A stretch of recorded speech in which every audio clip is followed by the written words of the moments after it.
vou entrar aqui num ponto polêmico, porque eu entendo que a gente precisa ter uma sensibilidade de quando precisa ser empático e de quando precisa ser assertivo. Ah, Né? sensacional, Lenda. Porque às vezes você é tão empático com a pessoa que ela não entende a mensagem. Então você acha que está sendo assertivo, mas a sua empatia ali por tanto tempo numa situação leva com que o outro ache que ele está te entendendo o tempo todo e não entende a mensagem. Então, a assertividade, em determinados momentos, ela é decisiva para dizer, hello, olha, é isso aqui, né? Então, Nossa, adorei. em que É isso mesmo. né? Em que momento essa sensibilidade do líder de dizer, opa, agora eu preciso ir pro, esse indivíduo está me demandando ir para o extremo desse polo, porque a empatia ou o equilíbrio não funcionou, porque a gente tem um interlocutor. Então, a gente está falando muito, né, vem falando desde o princípio de eu me colocar nesse lugar de empatia e assertividade. Mas como eu modulo isso com o meu interlocutor? Né? Às vezes, eu digo que às vezes as pessoas brigam com a gente com tanta elegância que a gente nem entende que aquilo ali é um puxão de orelha, né? Eu tenho uma amiga... Eu me coloco muito nesse lugar, viu, Glenda? Eu tenho uma amiga que um dia... Eu tenho um caso que um dia eu fui... eu peguei eu trabalhava como consultora de uma consultoria de treinamento e desenvolvimento e me colocaram como responsável por uma conta. E fazia muito tempo que a gente não atendia a empresa. E aí, então vamos marcar uma reunião para retornar o relacionamento. Chegamos lá, nós éramos em 3. Eu, a analista e o comercial. E a responsável pelo comercial. A cliente descascou em cima da gente. A gente achou que ia vender mais, né? Ia resgatar. Mas ela deu um feedback com uma assertividade, com uma elegância, que nós saímos assim, gente, ela bateu na gente, mas eu queria abraçar e agradecer. Mas existia uma maturidade para entender a mensagem, né? Porque eu acho que isso que também o líder precisa ter esse olhar de quem é essa pessoa com quem eu estou me comunicando, em que lugar que eu preciso ser mais empático, São que esses lugar... polos móveis.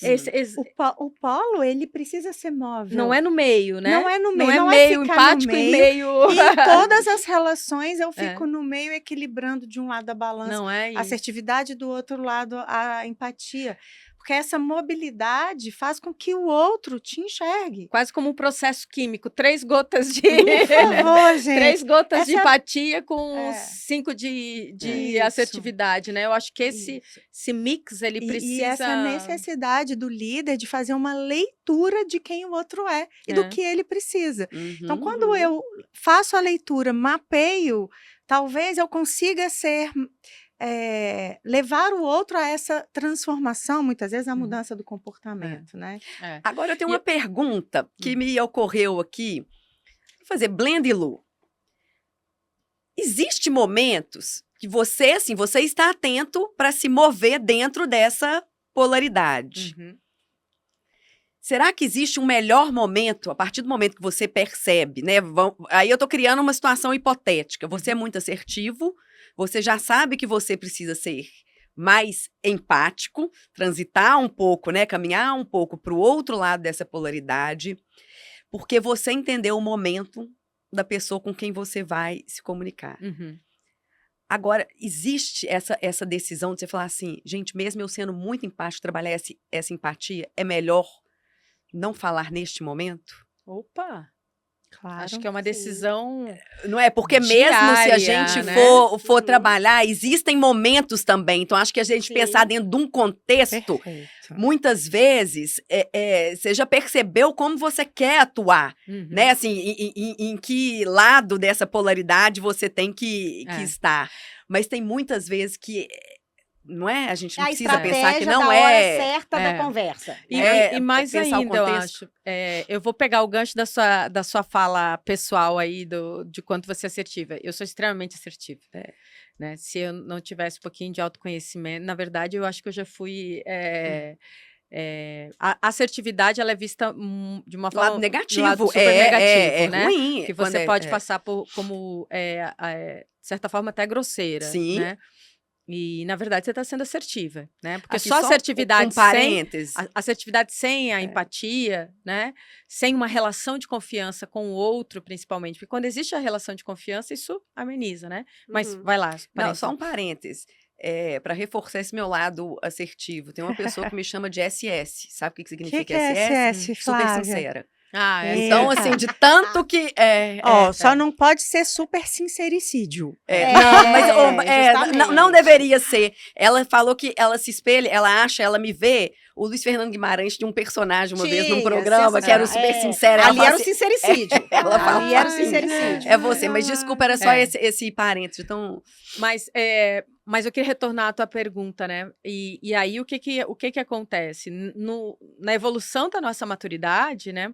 A gente vai entendendo que a assertividade com a pessoa errada, no momento errado, ou no momento errado com aquela pessoa, transforma, né, a fala em um novo conflito. Uma bomba, uma né? bomba. Uma bomba. Então, isso é um processo que eu acredito que ele é de maturidade mesmo, né? Então, você vai percebendo como o teu jeito, digamos que eu não tenha uma assessoria ou suporte, né, de uma consulta, da Lu, mas eu tenho uma autopercepção apurada, né? Eu vou entendendo que aquilo ali não está funcionando. E aí eu vou modulando o meu comportamento. Mas eu confesso que ao longo da minha trajetória, eu aprendi também que algumas pessoas, você precisa sim ser num nível hard de assertividade. Porque a empatia, quando a pessoa não quer enxergar, porque às vezes a pessoa não quer enxergar, a assertividade dá aquela sacudida, né?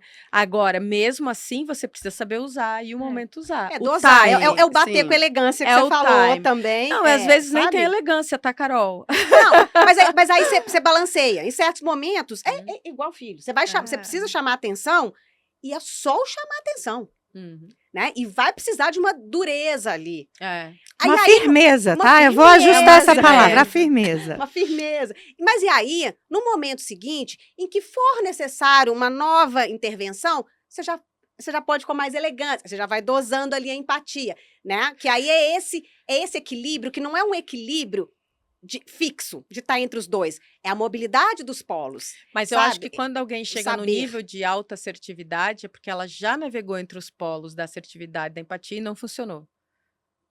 Deixa eu trazer uma no ideal, fala. né? Naquela pessoa que já tem esse autoconhecimento, que consegue fazer isso. E não naquele líder que é só assertivo o tempo todo, né? Engessado, e que acha que tem que ser ali a mão forte o tempo todo, e que impõe-se respeito dessa forma, né? E não, porque aí, ele ganha obediência a partir do medo e não, né, a partir disso, dessa empatia ou dessa necessidade de construção, né, de construção de diálogos, e aí a imagem pessoal dele está deturpada, né? A comunicação dele, portanto, ela é só assertiva, ela nunca é empática, ele não consegue dosar, e quando ele precisa, de repente, sair de uma assertiva para uma empática, tem dificuldade, porque ele tem tanta fraqueza interna que ele não consegue... Ele tá fixo, né, Carol? Ele não se sustenta, ele acha que se ele melhorar a comunicação dele, ele vai enfraquecer, a imagem dele vai ficar prejudicada, vão me ver como um líder fraco, né? E isso, inclusive, me lembra muito os grandes líderes mundiais, e a gente tem, né, claros exemplos, a geopolítica hoje nos traz exemplos primorosos disso, né, de como esses líderes se comportam e como os grandes líderes conseguem fazer essa mobilidade de polos, tá? Para trazer esses pontos. Eu quero trazer aqui algo que a Blenda falou, né, de qual é a maturidade do outro para que a gente sustente mais assertividade ou mais empatia. E eu ouvi de um líder essa última semana no treinamento, ele falou assim, então, Lu, quer dizer que com a alta diretoria, quando eu estou lá, eu posso ser firme, duro, pragmático, direto, franco, honesto, para a gente atender as necessidades. Mas quando eu vou lá falar com o meu time... Que ótimo, Lu. Eu tenho que falar, opa, Fala, não, gente, sabe o que que é? Sabe o que que é? Nós somos uma equipe, estamos unidos, eu me preocupo com vocês, a gente vai conquistar essa meta, Ele é o unidos. filtro, né? Assim, ele Mas vai como um aí filtro. ele teve esse insight porque ele estava fixo. Então, ele usava esse comportamento mais diretivo para a alta liderança e também para o time. Aí pensa o BO. Entendi. Pensa Não o dava. BO. Aí ele pensaram se o BO. moveu para o outro lado com a outra ponta para poder falar da outra ponta. Onde que mora a resistência? Ela mora na voz da identidade, do eu sou assim. Do ego. Eu sou assim. Da vaidade. Quando eu digo eu sou assim, talvez todas as palavras bonitas, assertivas ou empáticas não consigam entrar. Porque aí eu vou além desse lugar da forma. Porque eu posso ser mais assertiva, eu posso ser empático. Mas se aquele gatilho gerou no outro esse lugar fixo do eu preciso de construir a minha identidade e esse retorno, ele é essa puxada de tapete que eu não me invalida no meu eu sou. Então, é uma combinação dessa construção de maturidade que tanto líder quanto liderado estão passeando por essa onda de crescimento e desenvolvimento. Isso gosto... é perfeito, gente. Por que tem que ser... a questão da maturidade, isso que me chamou a atenção nessa sua fala. Porque a pessoa que não está preparada para ouvir um feedback negativo e fala, eu sou assim, então não tô nem aí para o que os outros acham, para a forma como eu me comporto, como eu sou assim. Então, é uma pessoa imatura, né? Que não sabe olhar para si próprio e entender e perceber, seja lá o que for, como que as pessoas as enxergam. Tudo bem, muitas vezes ela tem que deixar de lado mesmo, né? E eu acho que hoje a gente vê muita coisa na internet puxando para esse lado. Se aceite como você é. Você, não é? É tudo. Elimine as pessoas tóxicas. Mas muitas vezes não é isso. Você está recebendo um feedback construtivo de alguém que quer te ajudar a se desenvolver, seja pessoalmente ou profissionalmente, e você não tem a maturidade para aceitar aquele retorno. Não, essa questão, aliás, muito, muito bom trazer isso, porque aí me lembrou vários casos, como que é comum, quando eu estou em treinamento individual em grupos menores de diplomacia, de habilidades diplomáticas, todas as vezes que eu escuto mas eu sou assim, esse eu sou, aí eu já brinco, eu já falo, ai, Gabriela Cravo Canela, eu nasci assim, eu cresci assim, você sempre assim, vou morrer assim. Jesus. Primeiro, tira esse Gabriela aí da sua vida. Não, né? Todo mundo pode melhorar. E aí, incorpora eu estou assim. Eu posso estar de outra forma. Então, não é que você vai sair da sua essência, mas não coloca esse gesso, isso como barreira, porque isso é uma ferramenta de defesa quando a pessoa ela nem quer o embate. Eu nem quero ouvir, nem quero aprender, né, como falar, eu não quero mudar. Se eu não quero mudar, mas eu sou assim, você que aceite. Não, você está assim. E aí, como vai trabalhar isso? E aí eu vou pegar o gancho, não só do que você falou, juntar várias pontas aqui do que eu estou ouvindo. Flávia, esse ponto que você trouxe sobre o feedback sempre o feedback é um presente, né? A pessoa madura, ela entende que o feedback, ele é um presente, porque algo que não é legal eu estou fazendo, a ponto de receber um feedback de alguém. Então, aonde... A pessoa se importa, né? O outro se importou. O outro se importa e o que eu estou fazendo está impactando de forma negativa alguém ou um grupo. E alguém veio e me trouxe essa informação. Então, quando existe essa maturidade de entender isso, ela entende que é uma oportunidade de aprendizado.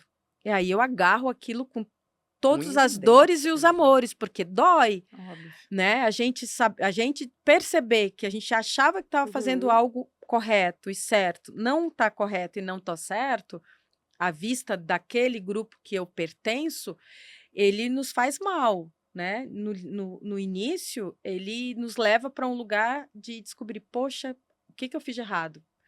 Mas é daquele lugar de querer ser uma pessoa melhor, porque eu acho que esse é o grande princípio dessa estada na Terra. Como eu posso ser uma pessoa melhor? Uma colega melhor, uma filha melhor, um filho melhor, uma mãe melhor, uma parceira melhor. Então, nesse lugar que eu não estou sendo o melhor que eu posso ser. Então, eu reconstruo essa relação a partir de mim para o outro, de mim para o grupo, né? E aí, pegando o gancho do que a Carol, tentando colocar a ponta do que a Carol falou com o que a Lu trouxe sobre esse lugar da Gabriela, esse lugar de receber e não me mobilizar, ele flerta um pouquinho, eu não quero aprofundar porque a gente tem um episódio específico sobre isso, inclusive de pessoas extremamente narcisistas, né?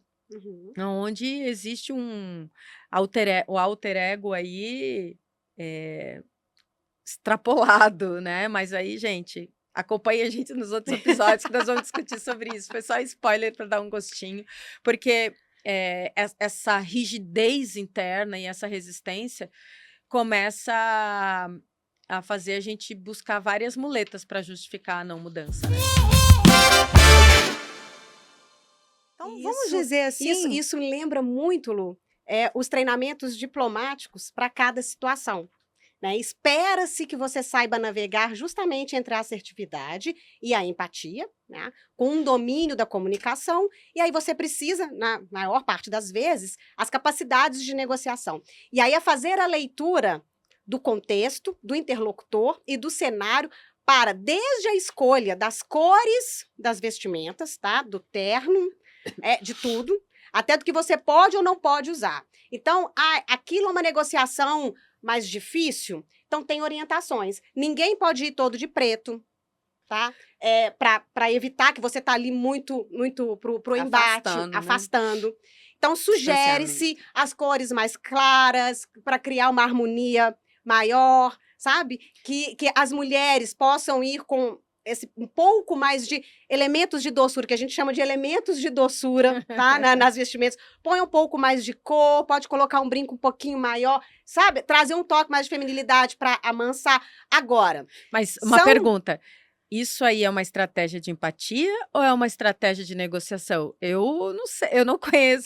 O pouco que eu conheço de mundo diplomático, eu não classificaria isso como uma estratégia empática. Eu diria que é uma estratégia de negociação. De negociação, né? Uma ferramenta de negociação. De negociação, mas onde você vai tentar despertar no outro a empatia, sabe? Tentar fazer com que essa leitura, com que o outro se torne um pouco mais empático a você e vice-versa. Ou que receba melhor o seu grau de assertividade. Mais receptivo. Para ser mais receptivo. Entendeu? Então, porque assim, eu não vejo... Ou não.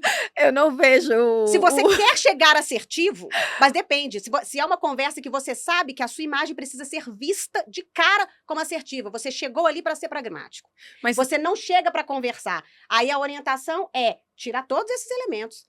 Justamente, são as cores sóbrias, entendeu? As mulheres de preferência têm que estar de coque, diminui os acessórios. Você não está aberto. É para, de propósito, você chegar com o estereótipo da assertividade, do pragmatismo. Não, então, toda essa leitura que a imagem, né, consegue passar já de cara. Quando você olha para a pessoa e você percebe, né? Então, hoje, a gente chega aqui hoje e encontra a Lu ensolarada, né? Foi o que eu falei, a Lu tá ensolarada. Claramente, ela tá trazendo alegria, ela tá trazendo leveza, a Lu tá mais aberta. Exatamente. Porque a gente tá aqui para essa abertura, né? Então, assim, tá vendo como são elementos que aí de cara a gente faz essa leitura, a leitura da imagem. Eu né? até